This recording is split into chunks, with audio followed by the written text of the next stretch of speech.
In part one of this series about mind control, we went into a lot of foundational history about the weapon known as the television.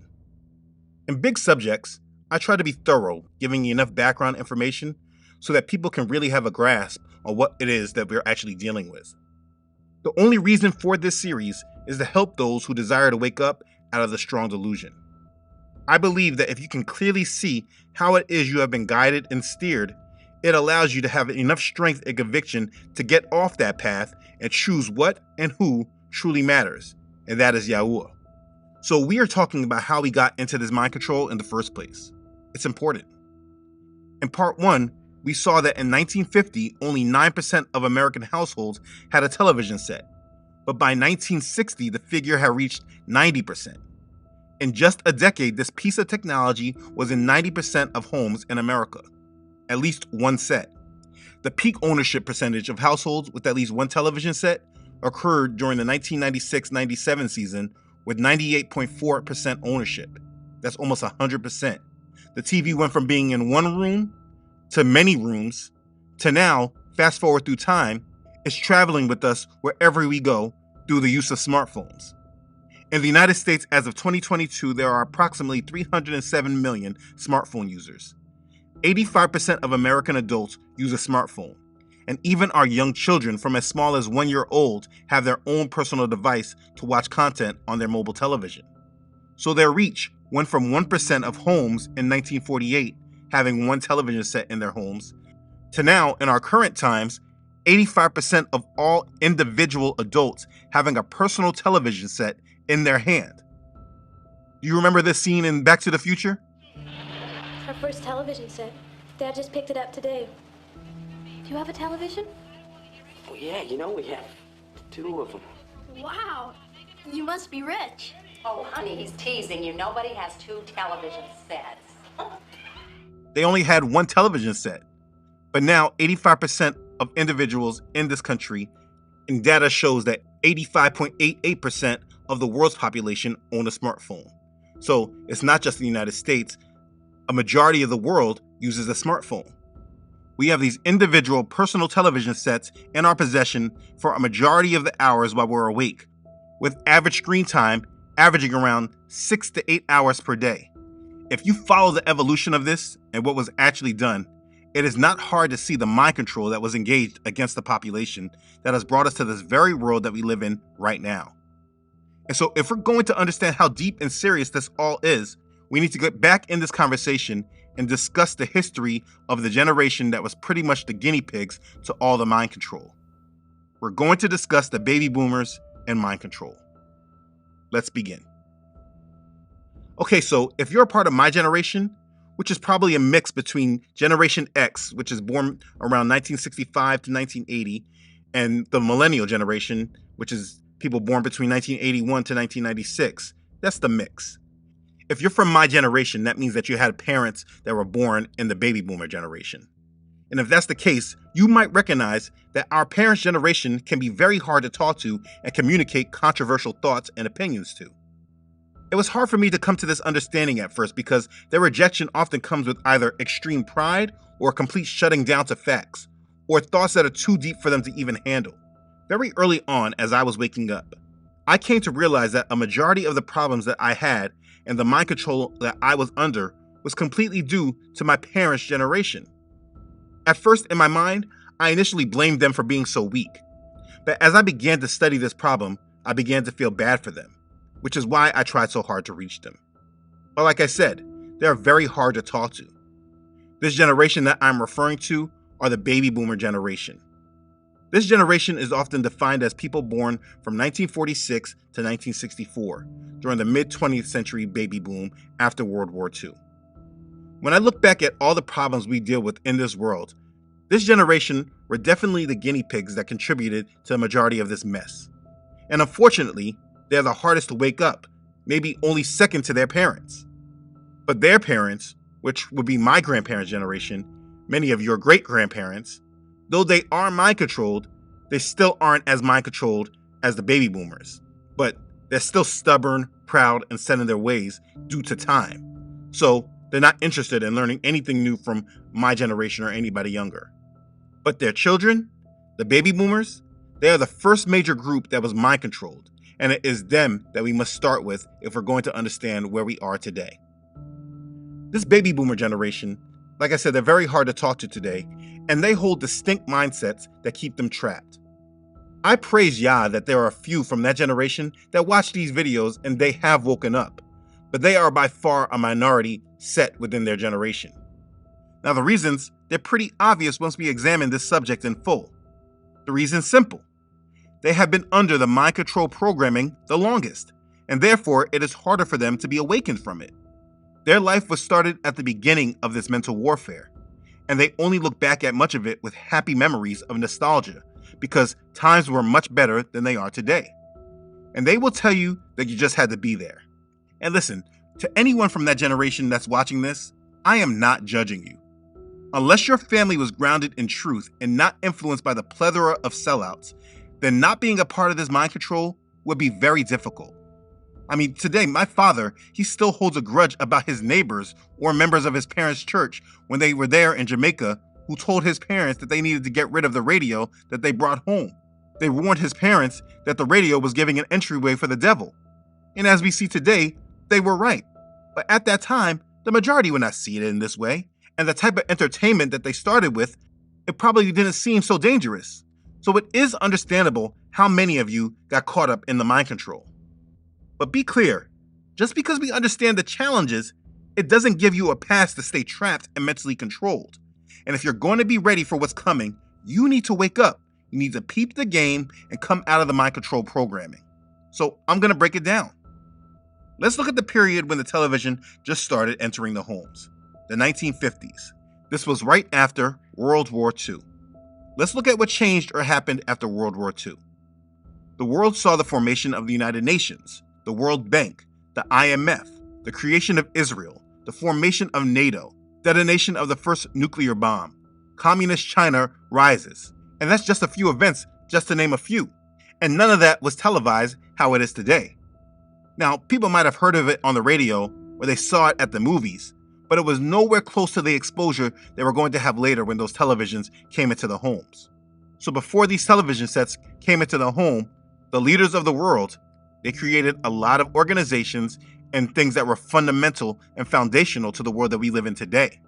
But they were just created after the war, and the general public, they didn't really know the ins and outs of it. They just heard about these things. So later on, when they begin to see these organizations on their televisions, they only had a feeling of trust and loyalty in them. There was no reason for them to doubt them. After World War II, the United States was the main winner and declared the new leader of the world.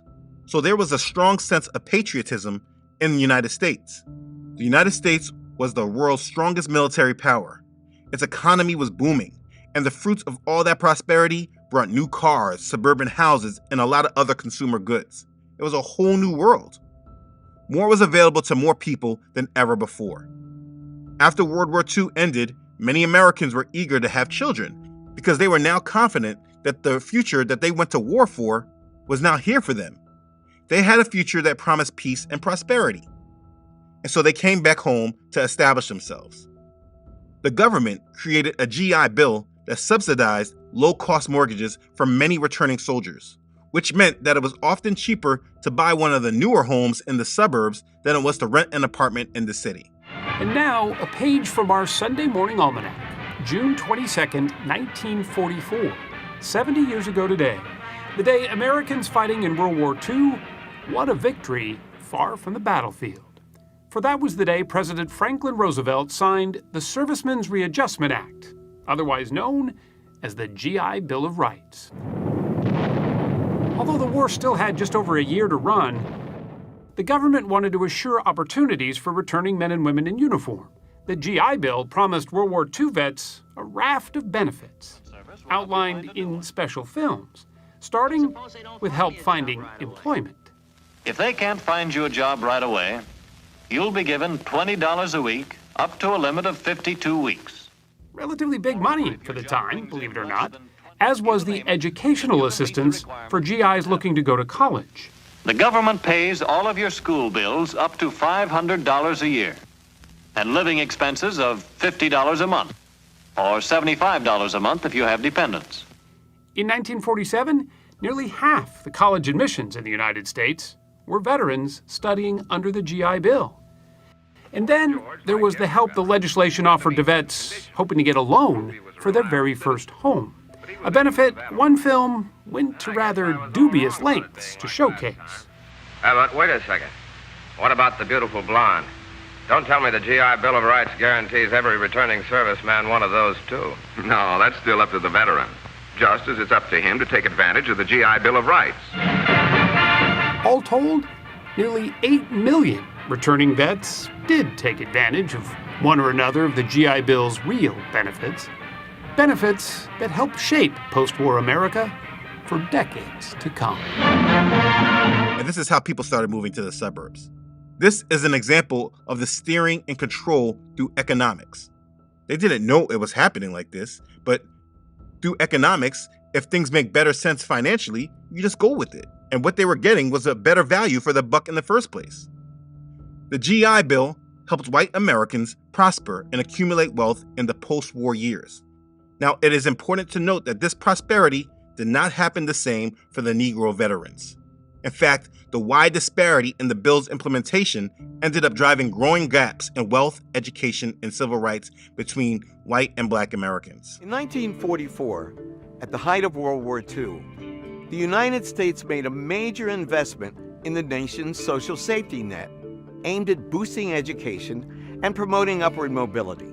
Commonly known as the GI Bill of Rights, the program sought to integrate 16 million veterans returning from World War II back into civilian life.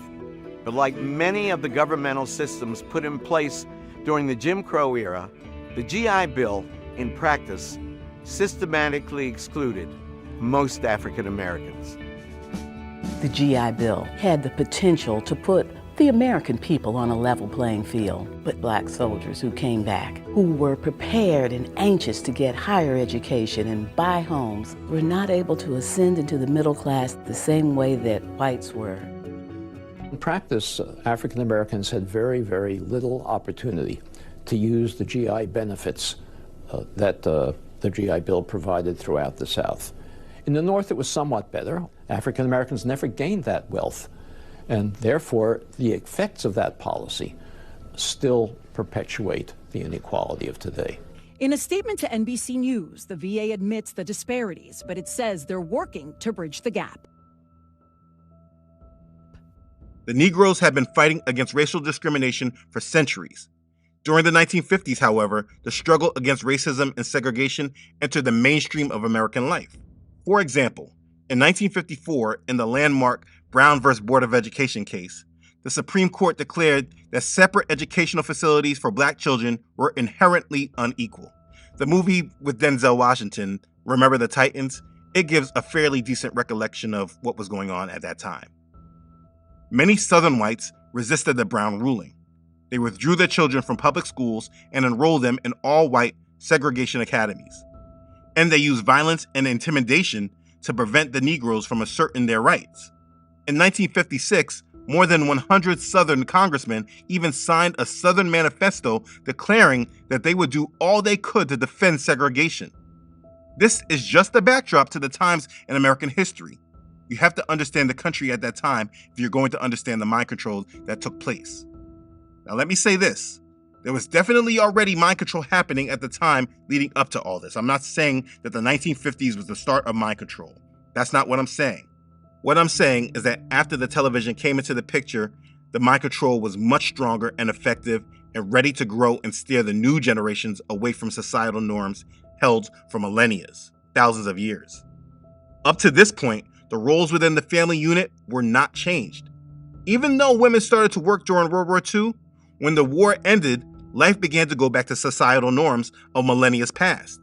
And there was also still segregation, racism, and inequality. These were all prevalent in that society. It's said that during this time in the 1950s, there was a sense of uniformity that was strong within American society. Conformity was common, as young and old alike followed the group norms rather than striking out on their own. Even though men and women were forced into new employment patterns during World War II, once the war was over, the traditional roles in a family were reaffirmed. Men were expected to be the breadwinners. Women, even when they worked, assumed their proper place was at the home. I mean, this was a common statement. Even the president JFK said this. The women are used as effectively as they can to provide a better life for our people, in addition to meeting their primary responsibility, which is in the home. That was over 60 years ago. If he said that today, he would have been canceled. I just want you to think about that. Like I said, in the 1950s, the nuclear family was the norm and consisted of a young husband, who more than likely was a war veteran, and his wife, who had settled into their suburban tract house and had begun to add to the family that they had started the previous decade. In 1947, a record 3.8 million American babies had been born. Throughout the 1950s, the United States population increased from 150 million to 179 million. By 1958, children 15 years old and younger constituted almost 1/3 of the United States population. There was a baby boom. That's why they're called the baby boom generation. But like I said, during that time, there was conformity. It was common. All Americans, whether from the city, the suburb, or the small town, were expected to look a certain way and neatly fit into the mainstream. That's why when you look back at everything, everybody was wearing the same type of clothing, suits, and they all looked the same. It was common. The husbands and fathers were the breadwinners, while the wives and the mothers stayed at home. They cleaned the houses, cooked the meals, and raised the children. Teens and young adults dated and went steady, which was a prerequisite to becoming engaged. They were expected to marry, start families, and assume the same domestic roles as their elders. Now, though the television sets were not in the homes yet, there were Hollywood movies that people went to. And so there was a lot of programming done by the movies and through the radio. For instance, women didn't just get back into the roles without mental coaching. The roles women were expected to assume were depicted in the era's Hollywood movies. Films produced during the World War II portrayed women as active participants in the war effort by heroically toiling on assembly lines or in combat situations, supporting their husbands. We must call upon women. All over the United States, women are called upon to leave their homes and take jobs. Among our young unmarried women and among older women whose children are grown, we have a large reserve. They discover that factory work is usually no more difficult than housework. Employers find that women can do many jobs as well as men, some jobs better. Tens of thousands of women are already at work in aircraft. More are being added as fast as they apply. This solves the breadwinning problem for many families whose men are at war. The government's policy is that women should get the same pay that men get for similar work. Where necessary, machinery... And then later, after the war, into the 1950s, countless films featured clear messages for women. The message was, if you are female and you want to fit into society, your primary role will be that of a wife, mother, and a feminine object. In these movies, professional women were shown to be like unnatural and unfeminine. Usually, they were also unhappy. Happiness came from turning away from the coldness of the working world to embrace the life of the 1950s woman at home. That was the mental programming during those times to get women back into the homes. Be clear, this message wasn't directly given in words, but it was just how the women were depicted. The movies were not about this, but they provided an image that people wanted to follow. In countless post-war films, the popular female characters were in stressful situations, such as a murder mystery or adventure drama, and they were depicted as being totally helpless and in need of rescue by a handsome, strong leading man. Think about Cinderella and think about Snow White. This was the same programming in different ways in the adult movies. Now, so I can help you understand this, I need to backtrack a moment and introduce this man to you. I've spoken about him in other videos, but if I do not bring him up, things may be lost. The man is Edward Bernays, who is known as the father of modern public relations. Although during that time, most Americans never heard of this man, he had a profound impact on everything from the products they purchased to the places they visited to the foods that they ate for breakfast. He was the man, more than any other, who got women to smoke, and he was the one who put bacon and eggs on the breakfast tables. He worked for dozens of major American corporations, including Procter & Gamble and General Electric. Also worked for government agencies, politicians, and nonprofit organizations.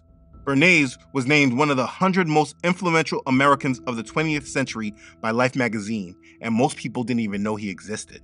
Think about that. I bring him up because his major influence was during the period of 1919 to 1963, and he styled himself a public relations counsel. He was responsible for moving people the way his clients wanted them to be moved. While disapproving of women who smoked, men began to take up smoking in increasing numbers, partly because a flood of advertisements in what was America's newest mass medium, national magazines, made smoking attractive. These ads evoked the symbolic values many men already associated with cigarettes: sexual appeal, sophistication, pleasure. But they failed to persuade women to risk the disapproval of their menfolk by taking up cigarettes. Even George Washington Hill, the advertising genius who made Lucky Strikes America's best-selling cigarettes, couldn't figure out how to break through the social barriers that kept women from smoking. So he turned to a public relations genius, Edward Bernays. He said, "We have a problem. We're losing half the market in America because there is a taboo against women smoking, particularly smoking in the streets." He said, "I want your help on that." So I said, before I can offer you a suggestion or a recommendation, I would like your authority to visit Dr. A.A. Brill, who was the leading psychoanalyst of his time. So I went to Dr. Brill and I said, "Can you tell me what cigarettes mean to women?" And as quick as that, he said, "Cigarettes to women are torches of freedom that they use to dramatize their objection to the taboo against smoking by men." And then he added as an afterthought, "and they titillate the erogenous zones of the lips." So I left and wondered what to do with that information. And I decided we would get debutantes to light torches of freedom in the Easter parade to protest man's inhumanity to women by the taboo against smoking. Within 6 weeks, smoking became an accepted pattern for women throughout the United States. An ancient prejudice has been removed. Today, legally, politically, and socially, womanhood stands in her true light. American intelligence has cast aside the ancient prejudice that held her to be inferior. Depending on the campaign, his tactics would differ, but his philosophy in each case was the same. Hired to sell a product or service, he instead sold whole new ways of behaving, which appeared obscure, but over time reached huge rewards for his clients and redefined the very texture of American life. Think about how everyone back in that time was smoking cigarettes. A whole new thing. You think they were just doing that because they just wanted to smoke cigarettes? This was programming. This man redefined the very texture of American life. He was responsible for showing the influencers of the world how they can manipulate and steer the population. In his 1928 book called Propaganda, he writes, "The conscious and intelligent manipulation of the organized habits and opinions of the masses is an important element in democratic society. Those who manipulate this unseen mechanism of society constitute an invisible government, which is the true ruling power of our country. We are governed, our minds are molded, our taste formed, our ideas suggested, largely by men we have never heard of. This is a logical result of the way in which our democratic society is organized.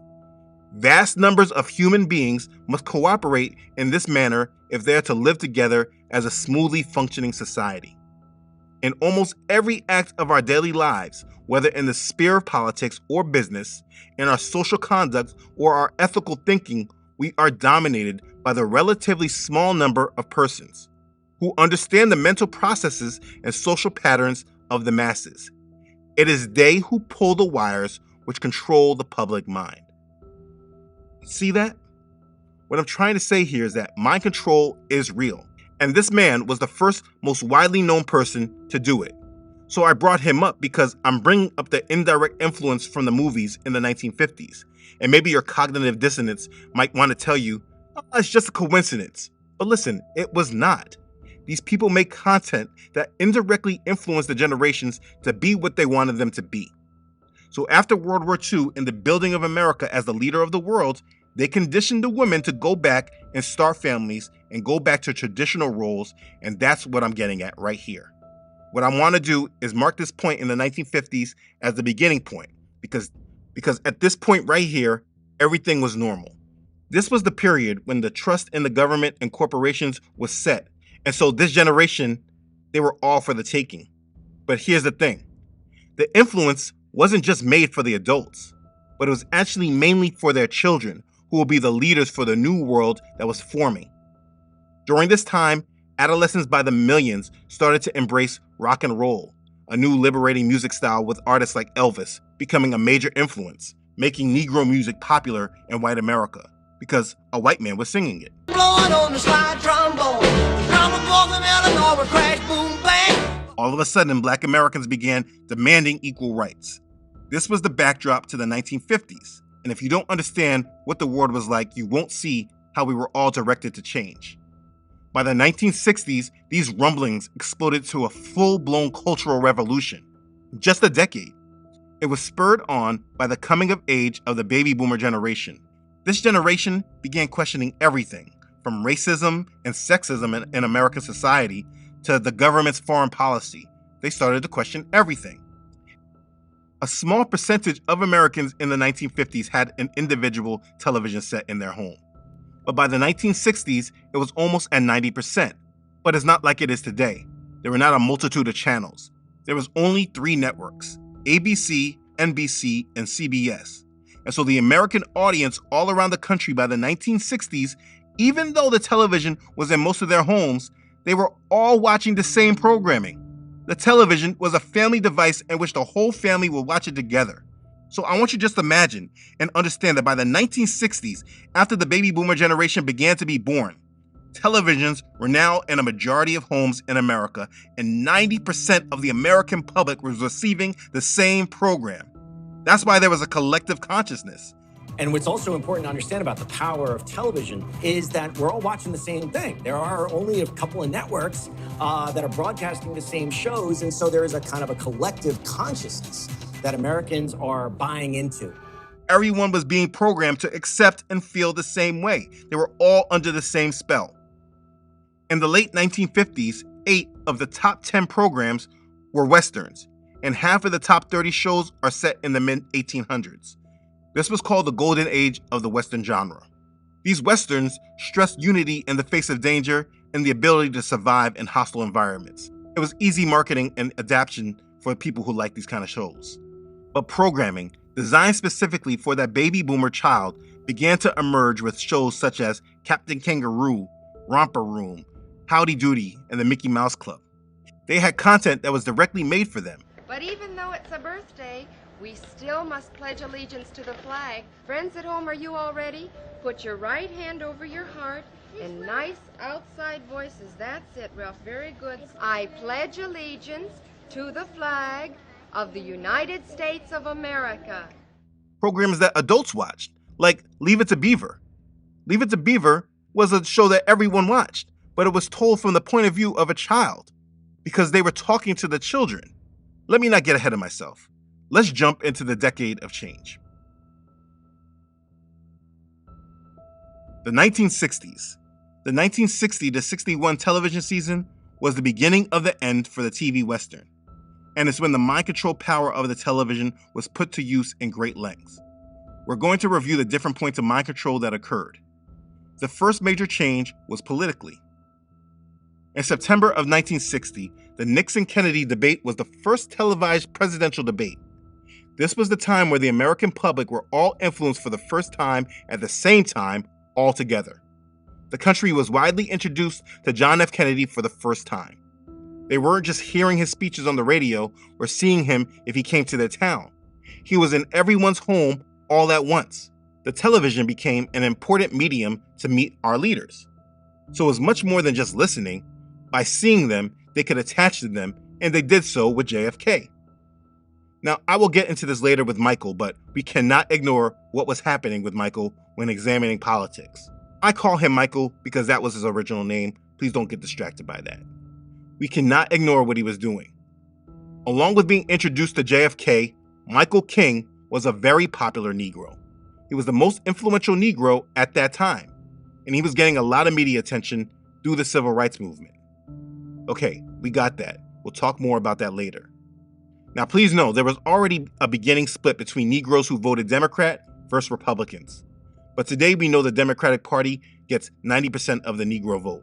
This period right here is when the start of it happened. If you want to understand how 90% of the Negroes began to vote Democrat, this is how it happened. It began with political theater. Just a few weeks before the presidential election between John F. Kennedy and Nixon, Michael King got arrested with others during a sit-in in Atlanta. But while everyone else was released, Michael King was kept in jail.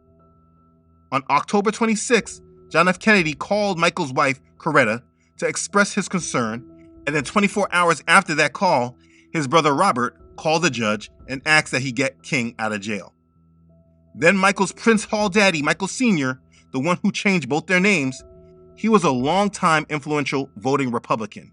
He already endorsed Republican candidate Nixon, but then he came out publicly and said, "I was against having a Catholic for president, but if he can wipe the tears from my daughter-in-law's eyes, I have the courage to vote for Kennedy for president. And I have a suitcase full of votes." And so this influential Negro Republican endorsed the Democratic nominee. And then, when Michael got out of prison, October 27th, he was interviewed on television by reporters. John Kennedy and Richard Nixon did not differ much in their moderate support for civil rights. Both candidates also looked to the white South for votes. But civil rights did become a campaign issue when Martin Luther King was arrested at a student sit-in in Atlanta. King, sentenced to 4 months hard labor, enraged the black community. Kennedy and Nixon were still wary of losing Southern white votes and avoided making public statements. But privately, Kennedy and his staff felt they had to take action. There's Martin Luther King sitting in a county jail, and Kennedy wanted to do something, to say something. Finally, some of us had the idea that Kennedy might just call Mrs. King and express his sympathy and tell her what he was doing to get King out of jail. He said, "I'm thinking about you and your husband, and I know this must be very difficult for you. If there's anything I can do to be of help, I want you to please feel free to call on me." And I didn't quite know what to say except to thank him and say, "Well, I really appreciate this. And if there is anything that you can do, I would deeply appreciate it." And then that very night, Robert Kennedy called the judge in Georgia and called him to get that judge to get King out of jail. The Kennedy phone calls proved to be a smart political move. The next day, King was released on bail. On the Sunday before Election Day, black ministers around the country endorsed Kennedy from their pulpits. It was to be one of the closest elections in American history, with John Kennedy winning by less than 2/3 of 1% of the popular vote. And they say this course of events, this phone call made by Kennedy, was said to be the turning point in one of the closest elections in modern history at that time. Kennedy beat Nixon because he got more of the Negro vote through political, highly orchestrated theater. This all happened on television, and so 90% of the homes saw this and believed in the authenticity of it. There was no reason to doubt any of this. The public knew very little of Freemasonry and the Boule membership of Michael. They didn't even know there was a Boule. They just saw their black leader wrongly in prison, and it was this Democrat who cared enough to get him out. The power of the television brought the last Negroes over to the Democratic Party, and they were all attached to Kennedy.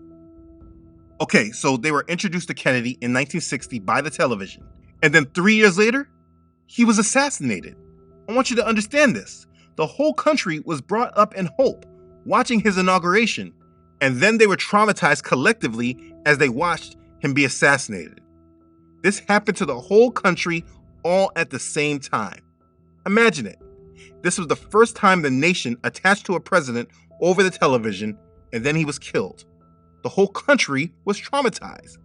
It was one of those major events similar to 9/11 that everyone in the country was watching and listening to.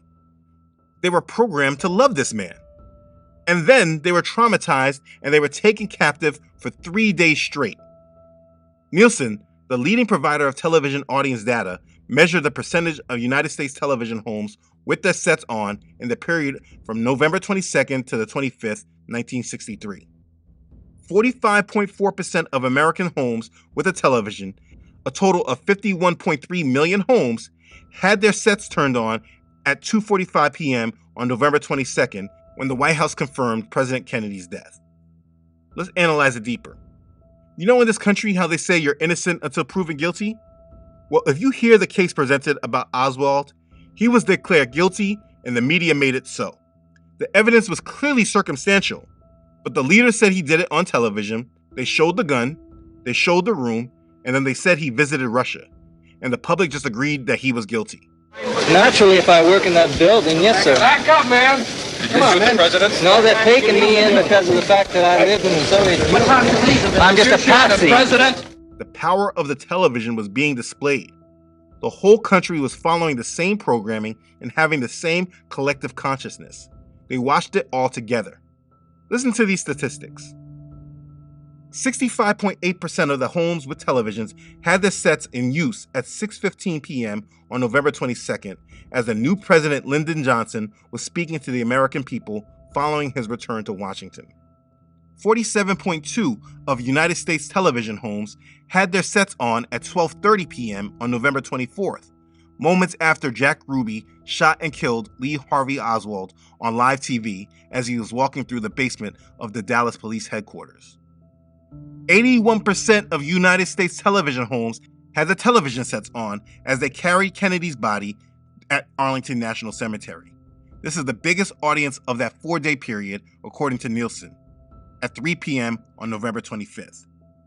During those 3 days, at least half the homes in America were watching the play-by-play, and 80% of the homes watched them carry the body. This was massive mental control. And so depending on what was being said by the commentators and the journalists, the American public was just eating it all up at the same time. You have to imagine journalists on air speaking whatever they were allowed and guided to say by those who controlled those networks. Whatever the public was meant to feel, they had full access to the minds of the people, and they used it effectively. The country was traumatized, and they were guided through this trauma through the television. You can never look at the baby boomer and their parents without understanding this trauma that they probably don't even recognize they were affected by. So that was through politics, which was all about their control and leadership, along with their thought that their vote made a difference. Let's look at the next change through television. The rise of television journalism. Understand, a lot of these points they intersect, but they all have different points of thought for the mental control programs. Before the television, people listened to the radio and they read the newspaper. Both were successful in getting stories out, but full control of a narrative was not possible until the television. In the 1960s, television brought powerful pictures of global and local happening to the home. It became a medium able to deliver news, share public opinion, and unite people in the great moments. After Kennedy was elected, the power of the television was known. And being that it was in the large majority of homes, people began to rely on TV news for the day's headlines, as well as information on American troops in Vietnam, particularly the numbers of those killed or wounded. Films of battlefield activity in Vietnam, as well as photographs, interviews, and casualty reports were broadcast daily from the centers of conflict into the American living rooms. When something major happened on television, it affected the whole country at the same exact time. The civil rights era, the JFK assassination, and the space race all unfolded right before everyone's eyes on television. You have to understand that all these things were happening all at the same time to a ripe audience that was just being introduced to this new technology. Look at all these events. The Kennedy presidency, 1961. August 28th, 1963, the Walk on Washington and Michael King's I Have a Dream speech televised. November 22nd, 1963, the Kennedy assassination. The Civil Rights Act signed July 2nd, 1964. Malcolm X assassinated February 21st, 1965. Michael King assassinated April 4th, 1968. Robert Kennedy assassinated June 6, 1968. Look at all these things that happened all at this time. This was the leadership of their generation all killed, and it was all televised. And they just got the television. There was a building up of hope, and then there was despair. But the youth, they were not left alone.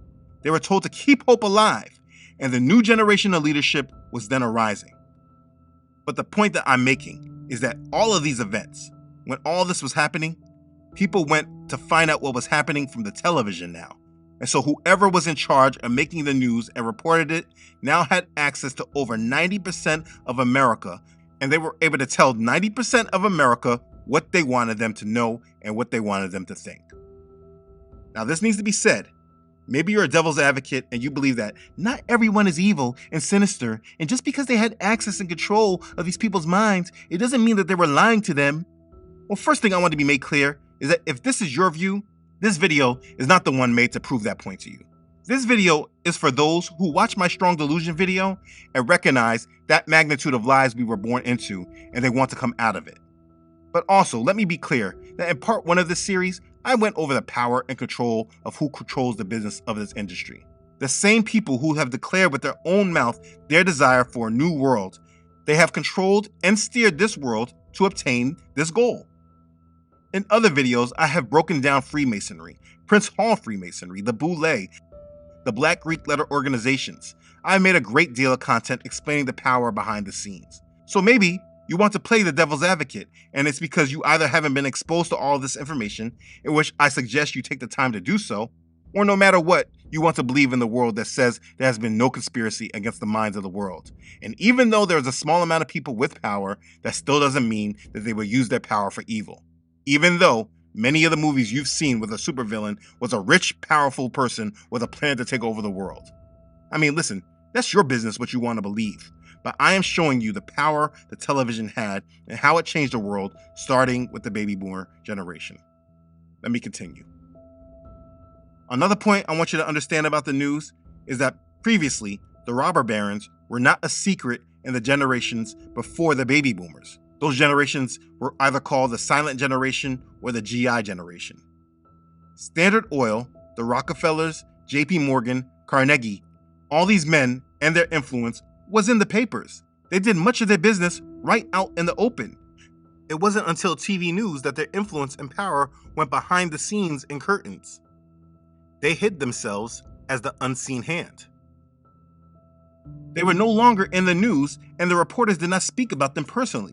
We only heard about their corporations, in which the baby boomer generation did not even know that these men and their families controlled them. And I believe this theory was tested and proved in 1960, 1964, and 1968 when Nelson Rockefeller ran for president. The most popular Republican candidate with the American people, Nelson Rockefeller, has been coming up from behind in the race for his own party's nomination. In the first 6 weeks of his campaign, he traveled to 20 states, even while he carried on the tough job of governor of New York during the crucial last days of a legislative session. This man of power was right in their faces, and the public only knew what they were allowed to know about him. I mean, he was governor of New York for a long time. You see, this is mind control and the power of television. The public only knew what they were allowed to know. This is the beginning of how minds were held captive. This is the power of television news. On July 20th, 1969 was when the moon landing was televised. An estimated 600 million people across the world tuned in to watch this event live on television, including almost the entirety of the United States. There were only 3 television stations in 1969, ABC, CBS, and NBC. You know this. And their respective moon landing broadcasts were watched by a combined 93% of American households. I want you to imagine a whole population of a country doing the exact same thing at the same moment, watching the same thing, hearing the same thing. There was no denying that the world wasn't a globe that we could fly out of. The whole public saw this with their own eyes. But we know today that this event didn't even really happen. I'm not even sure how much I can even say about that. They even tell it to us in our movies. Corrected. Explaining how the Apollo missions were fake to bankrupt the Soviet Union. You don't believe we went to the moon? I believe it was a brilliant piece of propaganda that the Soviets bankrupted themselves, pouring resources into rockets and other useless machines. This was an actual movie. It was used as great propaganda, and you don't have to dig that far to see this. So knowing that at that time they were lying, just imagine close to 100% of this population of people watching and believing a lie that they still don't recognize was a lie. From the Oval Office, President Nixon watches along with 600 million people worldwide. We copy you on the ground. You got a bunch of guys about to turn blue. Biggest TV audience ever at that time. On July 20th, the world sees the first men, Americans, walk on the moon.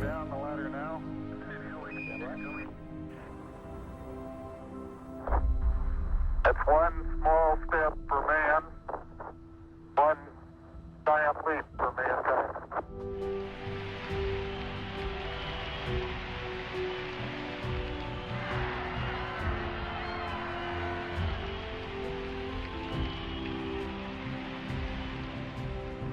Hello, Neil and Buzz. From the White House, the president congratulates the astronauts. I just can't tell you how proud we all are of what you have done. For every American, this has to be the proudest day of our lives. The promise John Kennedy made at the start of the decade has been fulfilled. It's hard not to see how manipulated these people were. This was happening like this for over a decade. Families all around the country gathered in their living rooms around their television sets to all take in the same program. Again, just imagine 90% of the population at home at specific times taking in exactly what has been told of them to believe. There was no countering it. There were no opposing opinions like we have today. The television was the trusted source. They were never informed of the potential dangers of it. Just like today, after a decade or more of using the iPhone, now Apple wants to come out with a warning of using it. But the people are already hooked. The warning's not helping now. The people were instantly hooked and had immediate trust in this technology and were completely unaware of the potential risk and consequences. So as these things unfolded and news journalists told them the stories, they had no reason to believe that they ran the risk of being lied to or that they were being herded. But yet, undeniably, they were. So please understand. It may be frustrating, I know, but if you have ever tried to discuss the news with your parents or grandparents and you have come up short and you don't understand why they believe everything the news tells them, it's because they were trained to believe it. It really is an odd relationship because they were trained to rebel against the status quo and fight against what they feel is wrong. They were trained to question their government, but they were not trained to question the television and the news. They grew up under the influence of this new media and had strong trust in it from the beginning. So it would be more uncommon than common for them to just disagree with the news media as a whole. They just feel they need to find a side that understands their views. And that's why they just float to either MSNBC or Fox, because the difference in opinions or who is lying and telling the truth to them, it really depends on the politics, and it's not about the news media as a whole. If the politics are off, they're lying. But if they're not off, they're being told the truth. This is how they feel. This is how they're trained. So if you're trying to reach them, you have to come at them another way than just trying to get them to go against the news. They are literally mentally trapped in a feeling of trust that needs to be diminished before they listen to the younger generation, which they feel really doesn't understand. I hope that makes sense. Let me continue. Now, the next part of change is a real big deal. It deals with the civil rights agenda along with the women's rights agenda, and so I have to split this content up into two parts. It was important that much of this information was given in order to set the stage for this understanding, but I do not want to overwhelm you, so I have split up the content so that it gives you time to digest and review, because I know these videos are long. Listen, I understand and know that it's not an easy thing going against the wiles of the devil. And so I want you to remember that you must be strong in the Master, in the power of his might. Put on the whole armor of Elohim that you may be able to stand against the wiles of the devil. For we do not wrestle against flesh and blood, but against principalities, against powers, against the rulers of the darkness of this age, against spiritual hosts of wickedness in the heavenly places. Therefore, take up the whole armor of Elohim, that you may be able to withstand in the evil day, and having done all, to stand. That's Ephesians chapter 6, verses 10 through 13. You see, as we break all this down, please do not forget that though these things are being waged in the flesh, and you can see these attacks personally, please do not ever forget the spiritual nature of what is going on. For the weapons of our warfare are not carnal, but mighty in Elohim for bringing down strongholds, casting down arguments, and every high thing that exalts itself against the knowledge of Elohim, bringing every thought into captivity to the obedience of Messiah. That's 2 Corinthians chapter 10, verses 3 through 5. So listen, please keep Yah at the center of your thoughts and continue to bring your thoughts into obedience of him. This is a great deal of information that I'm presenting, and I'm trying to see the best way of presenting this, so I've split it up, like I said, into two parts. The next part dealing with the civil rights and women's rights. And please trust, all that information, it needs to be dealt with separately in order to not make a 2-hour video in which I lose you and you miss other points. So I had to split it up. Yah willing, the next part to the series will come out next week.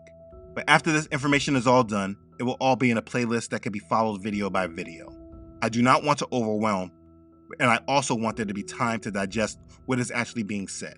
So I'm praying to Yah about the best way to accomplish this all. Please be patient with me, and I do appreciate your feedback if you have any. Please remember, as I said in the first video, these thoughts that we all have, they must be analyzed and reviewed. And the more you see other people's influence in your mind, the more I pray it gives you strength to scrutinize all these thoughts and bring them into captivity to the obedience of Messiah. We are in the last days, and if you're going to be ready for Yah's kingdom, you must not be in that strong delusion. As you wait between these videos, please make sure you take the personal time to reintroduce yourself to Yahuah through his word and cast down all strongholds in the name of Yahusha. I have a spiritual warfare prayer in the description box that I pray helps you. It's time to wake up and fight for your mind. Do it through the power of our Messiah and let his truth set you free. Be blessed. Hallelujah. Praise Yah. Okay, so listen, thanks again for watching. If this has blessed you, please make sure to like it and share this video with others. If you haven't done so already, please make sure you subscribe to this channel. Yah willing, I upload every Friday. Please make sure to follow this ministry on Facebook and Instagram, as well as on my website, truthunedited.com. If for any reason you no longer see this channel on YouTube, you can always find me on my website. I again want to thank everyone who is sowing into this ministry. I feel humbled by this assignment Yahuah has given me, and your support truly blesses this ministry. I thank you for assisting me with carrying out and serving him. I am truly grateful for you. You know who you are. Be blessed. Okay, everyone. Thanks again for watching. I love you all.